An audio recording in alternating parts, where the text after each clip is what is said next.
지난밤 평안하셨습니까? 수요일입니다. 사도신경으로 함께 하나님께 신앙 고백 드립니다.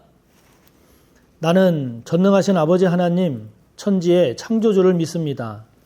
나는 그의 유일하신 아들, 우리 주 예수 그리스도를 믿습니다. 그는 성령으로 잉태되어 동정녀 마리아에게서 나시고 본디오 빌라도에게 고난을 받아 십자가에 못 박혀 죽으시고 장사된 지 사흘 만에 죽은 자 가운데서 다시 살아나셨으며 하늘에 오르시어 전능하신 아버지 하나님 우편에 앉아 계시다가 거기로부터 살아있는 자와 죽은 자를 심판하러 오십니다. 나는 성령을 믿으며 거룩한 공교회와 성도의 교제와 죄를 용서받는 것과 몸의 부활과 영생을 믿습니다. 아멘. 오늘 함께 나눌 말씀 창세기 27장 41절에서 28장 9절까지입니다.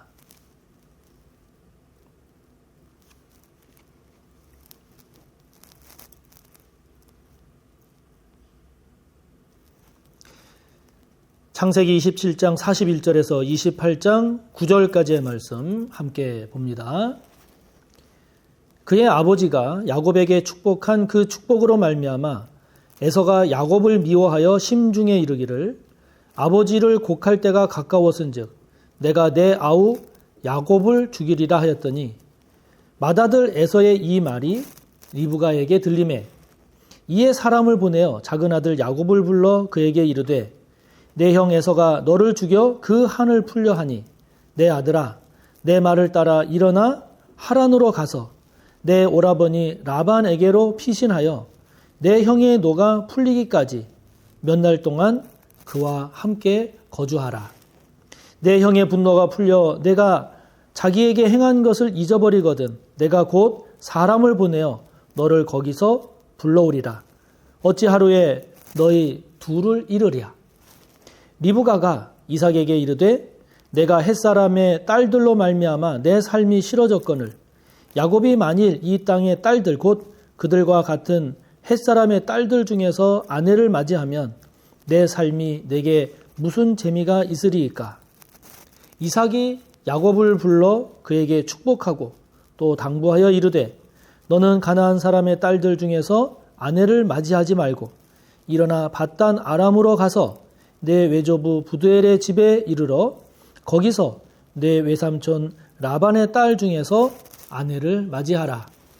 전능하신 하나님이 내게 복을 주시어 내가 생육하고 번성하게 하여 내가 여러 족속을 이루게 하시고 아브라함에게 허락하신 복을 내게 주시되 너와 함께 내 자손에게도 주사 하나님이 아브라함에게 주신 땅 곧 내가 거류하는 땅을 내가 차지하게 하시기를 원하노라.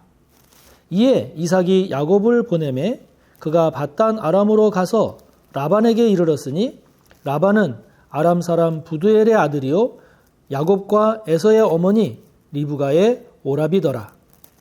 에서가 본즉 이삭이 야곱에게 축복하고 그를 밧단 아람으로 보내어 거기서 아내를 맞이하게 하였고 또 그에게 축복하고 명하기를 너는 가나안 사람의 딸들 중에서 아내를 맞이하지 말라 하였고 또 야곱이 부모의 명을 따라 밧단 아람으로 갔으며 에서가 또 본즉 가나안 사람의 딸들이 그의 아버지 이삭을 기쁘게 하지 못하는지라.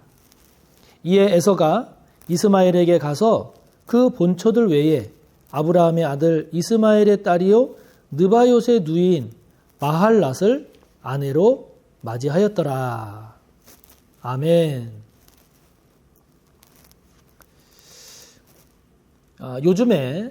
요즘 그 대통령 선거에서 패배한 정당 민주당이죠. 이 민주당을 향한 민심이 어떤가를 이렇게 보니까 또 민주당 스스로도 그런 생각을 하고 있는 것 같은데요. 왜 패배했는지 그 원인을 잘 분석하고 또 왜 국민들의 그 민심을 얻지 못했는지 성찰하고 자숙해서 그에 맞는 쇄신안을 마련하는 것이 필요하다 하는 이러한 내용들로 요약할 수가 있을 겁니다.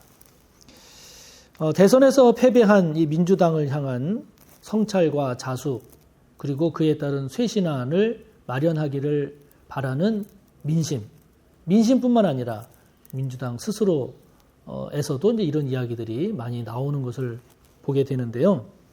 이걸 보면 사건 사고도 중요하지만 어떤 일이 벌어지고 어떤 일이 발생한 그것 자체도 중요하지만 그 이후에 어떻게 대처하는 모습이 좋은가라고 하는 것 또한 사건 사고만큼 중요함을 우리가 알 수 있게 되죠. 이 말씀을 왜 드리는 거 하니 지금 오늘 우리가 함께 본 본문을 보면 에서가 장자권도 뺏기고 축복권도 장자가 받을 축복도 다 빼앗기지 않았습니까? 그러니까 이런 중요한 이런 장자권이나 축복권을 빼앗긴 그 일도 너무나 불행하고 에서에게는 참 안타까운 일인데 그 장자권과 축복을 빼앗긴 이 에서가 그 이후에 어떤 모습을 보이고 있는가, 어떻게 대처하고 있는가라고 하는 것을 우리가 잘 살펴볼 필요가 있는 거죠. 그런 에서의 모습을 통해서 저와 여러분이 배워야 될 교훈, 묵상할 내용이 뭘까라고 하는 건데요. 먼저 에서는 거기 41절에 나오는 내용처럼요. 야곱에 대한 미움이 아주 그냥 들끓습니다. 그래서 자기 동생인 야곱을 죽이려고 합니다.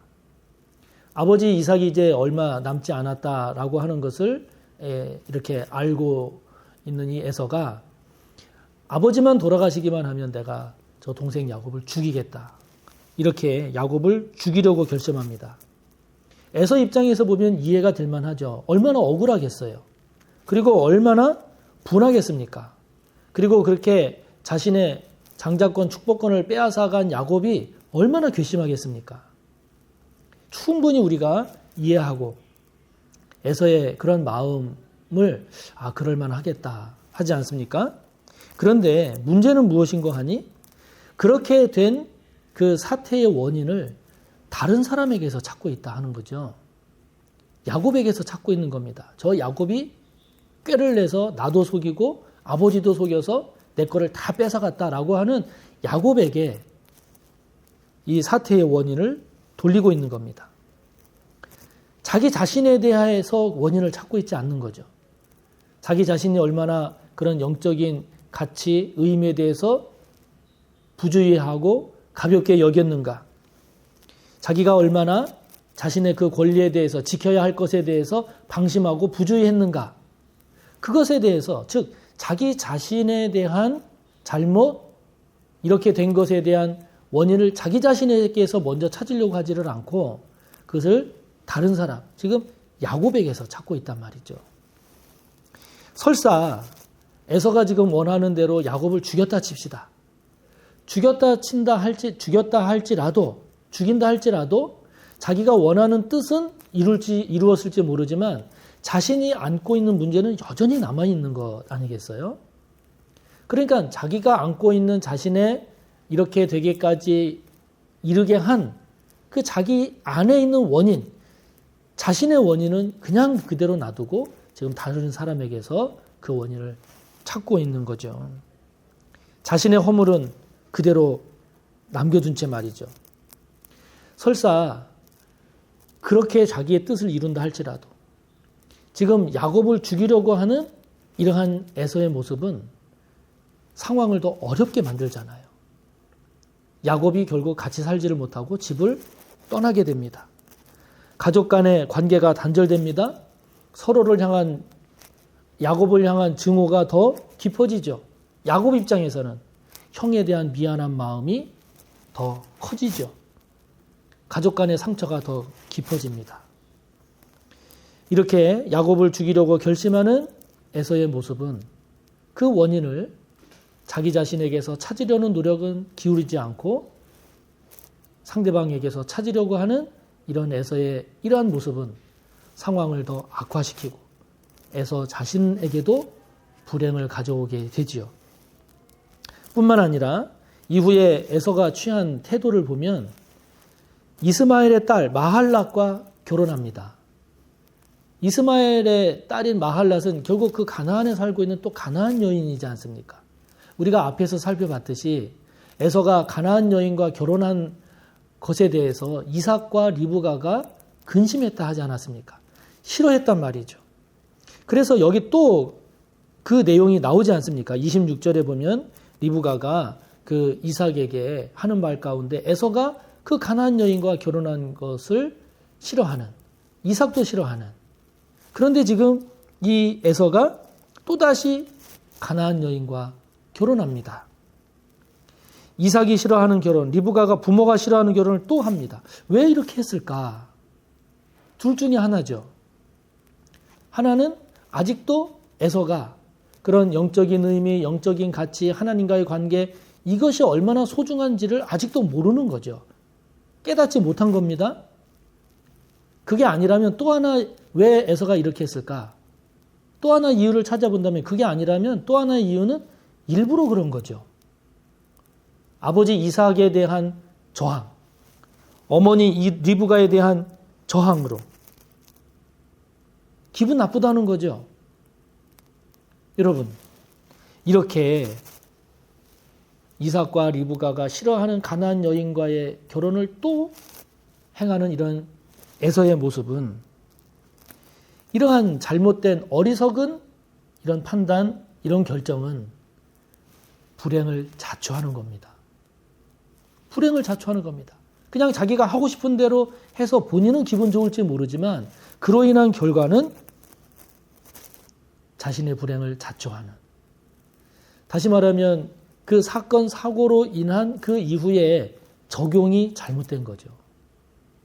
적용이 잘못된 겁니다. 잘못 결정한 거죠. 6절과 8절을 보면 계속 보지 않습니까? 에서가 본단 말이에요.